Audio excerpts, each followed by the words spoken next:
We are Steve and Jill. Together, we've been buying and reselling land since the 90s. Our data-centric approach leaves our buyers asking, how can you sell it so cheap?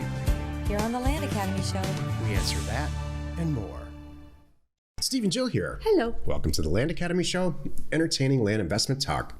I'm Steve and Jack Pusella. And I'm Jill DeWitt, broadcasting from sweet Scottsdale, Arizona. Today, Jill and I talk about the 5 land investing tools that we can't live without. Yes, this is going to be good. I have my list. Don't look. Okay. Don't peek. Okay, good. Before we get into it, let's take a question posted by one of our members on the landinvestors.com online community. It's free. And if you're a member, please join or participate in our strings on Discord. I promise you will not be disappointed. You're going to get immediate answers. I was telling someone about that the other day. I'm like, if you're struggling with anything and you're not taking advantage of the support that's there, you just got to throw a question and people will answer it. Here's an example. That's kind of like, I can't help you with that. If you don't do it, don't ask. I'm having trouble getting my first mailer out. I can't just pull the trigger. Can somebody please kick me in the butt? And everybody will swoop in, me included. I answer tons of questions in real time there. Yeah, it's good. Okay, Thomas wrote, I have sold many things online in the past and understand that there's no shortage of flaky people, right, that call on items listed for sale. We talked about this yesterday. I did not expect this with real estate, though. I'm trying to sell my first 2 properties and I'm getting a steady flow of interested buyers, but all of them disappear after telling me how interested they are to buy. I'm advertising on Craigslist and Zillow right now. The properties have good attributes, almost 5 acres each, and are priced at half of what 2.5-acre properties are. Is the issue my lack of reach in marketing, or because they are desert properties where several others are being bought and sold? This is, may I? This is classic. Yep. This is classic man mistake. I'm a man, and I have made this mistake, and sometimes make it to this day. You believe that the thing that you're selling is what matters. You believe that the mousetrap that you've built doesn't require any sales.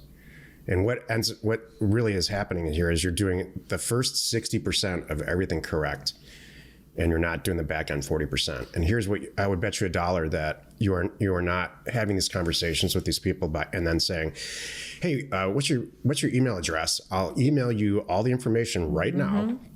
And included there is a link to for you to put $500 down on the property so we can start the closing process. And somebody would buy it. That's all you need to do. Yep. It's not the posting is bad or the real estate's bad, or it's the sales. It's the call to action closing part. We had someone on our staff who now is doing a different job, trying to help with this job for a while, and that's all they were doing. They thought they were just there to answer questions like customer service. No. I'm like, no, you're you there gotta to sell it. Exactly. They're like, you gotta do a little bit more than just answer the question. Go, oh, is that it? Okay, well, have a nice day. Click. Hello. What the heck? That's not what this is about. So yeah, that's right. That's where it is. Okay, good. Well, all right, take care. No.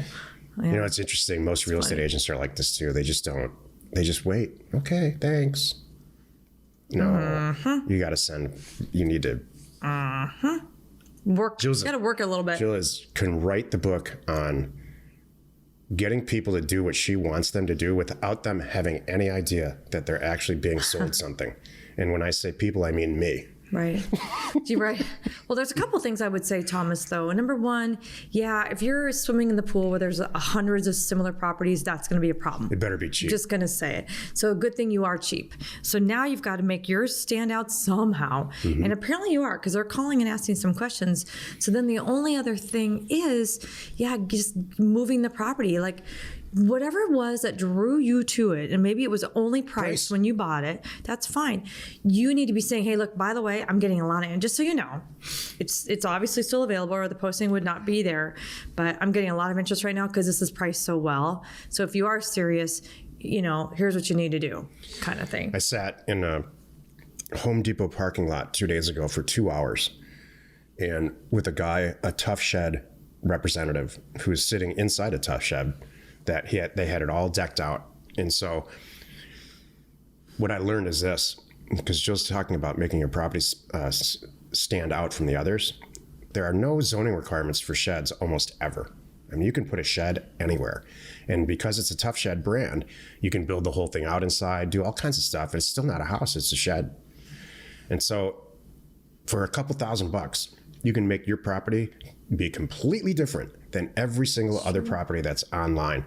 They even have a leasing program where they'll drop it off and pick it up and all that stuff. So once the property's sold, you can move it. They can buy it, or that's not a bad idea. I hadn't thought about that. But I'll tell you that, especially if there's not so much desert property, and you got to anchor it to something because somebody will take it. Right. That's a great idea. Jill and I are really exploring. That's kind of my job right now in real estate, is to make these properties look very, very different. Why? I'll tell you why. It allows me to pay more. If I can pay more on the acquisition side, I can buy a lot more property. The sell side prices sell them higher. That's right. Exactly. Thank you. Sorry, I didn't mean to steal your thunder. It's okay. Today's topic, 5 land investing tools that we can't live without. This is the meat of the show. I just got excited. Sorry. Go ahead, Jill. I know you're feverishly writing stuff. Okay. Here are my 5. I'll do them in order. I'll go with the least. I'm gonna do the Dave Letterman countdown.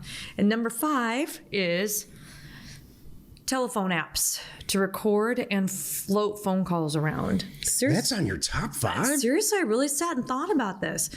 That is very important to me because I've been taking these calls. I need to communicate with these sellers. It's the sellers that I'm doing with, not the buyers.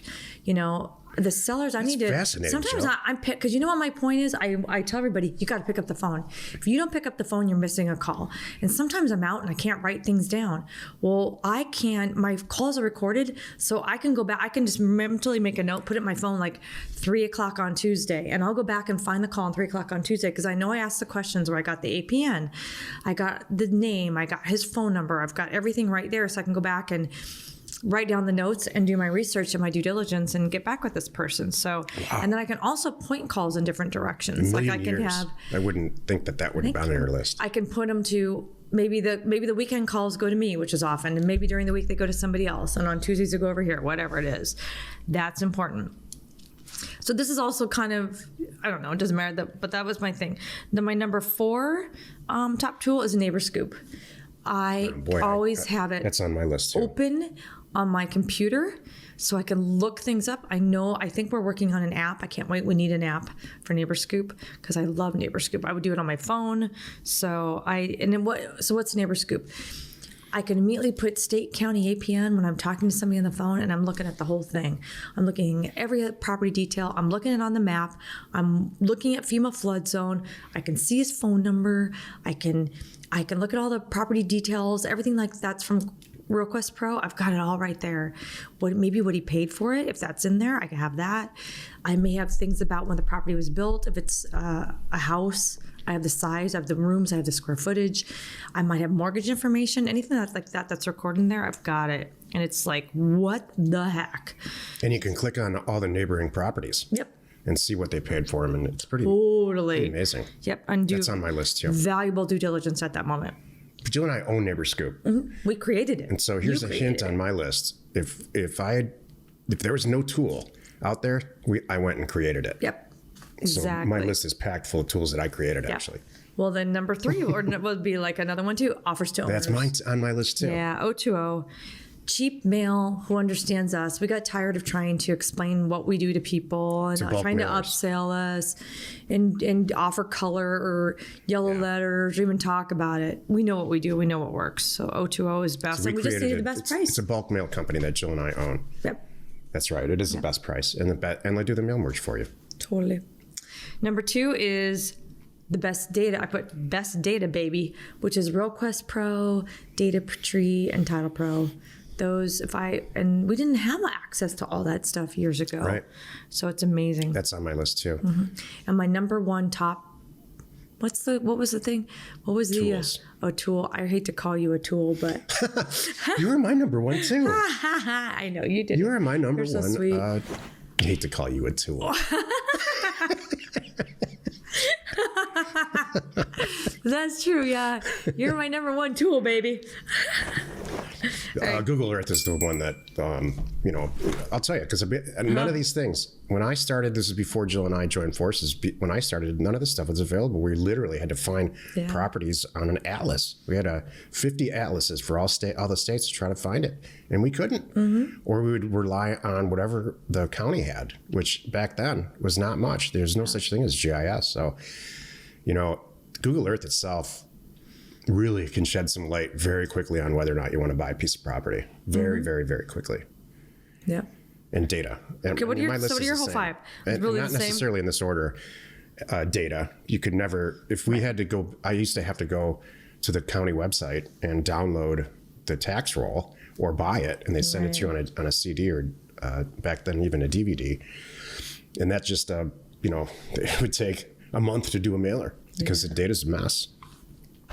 So data, obviously Jill, O2O, offers to owners, Neighbor Scoop, and then Google Earth. That was when Google Earth came out. Google Earth used to be called Keyhole, and Google purchased it. And under their umbrella of, I don't remember what the holding company is above Google. Is it Alphabet or something? Yeah, Alphabet, that's it. Interestingly, how smart am I? YouTube and Google itself are the only real revenue generators in that entire family of companies. They have tons and tons of companies. Google Earth is one of them. They don't make $1 off of Google Earth. It's just a huge black hole of expense. Yeah. It is. There's just a bunch of them like that. Thank you for not calling me a black hole of expense. That could have gone a different way. I was telling some of my friends yesterday, Jill just got back to Arizona. I was hanging out with my friends and I said, Jill's actually a profit center. Like most women, I'm going to get all kinds of hate for this. Most women are cost centers. Jill's a profit center. Well, you know what's funny? That's actually true. Our next door neighbor at the beach was telling me how his wife, she runs about $25,000 on American Express a month. How do you spend that? I don't know. What do you do? I don't know. Is it spa? Maybe there's some things, and there's travel in there. I'm They're sure. an interesting couple because he won't let her park in the garage either. Yeah, that is kind of funny. They have a two-car garage, and he takes both spots for his sports car. How does he get away with that? I don't know. She's parked outside. It's so funny. There's a lot of love in that house. It's hilarious. It's really good. Happy you could join us today. 5 days a week. You can find us right here on the Land Academy Show. Tomorrow, the episode on the Land Academy Show is called How and How Not to Review a Land Acquisition Deal. You are not alone in your real estate ambition. This category tomorrow falls under things I didn't know I had to explain. But our staff is very involved in writing these topics now. They have been for quite some time, for several months. And our numbers are better on the shows because we're actually answering questions and talking about things that people really want us to talk about. Not just what Steve dreams up every day. Like, this is what I want to talk about. This is what you're going to listen to. It's not, a PhD level discussion on data analysis. Exactly. It's actually like, hey, idiot, thank you. How do I should I buy this or not? Exactly. That's what the show should be called. Hey, idiot. And I'm calling myself an idiot. I love it. Hey, if you need access to any sort of ownership or property details, including owner phone numbers and FEMA flood map overlays, like I explained in the show, you got to check out neighborscoop.com. I don't know how we got by without it.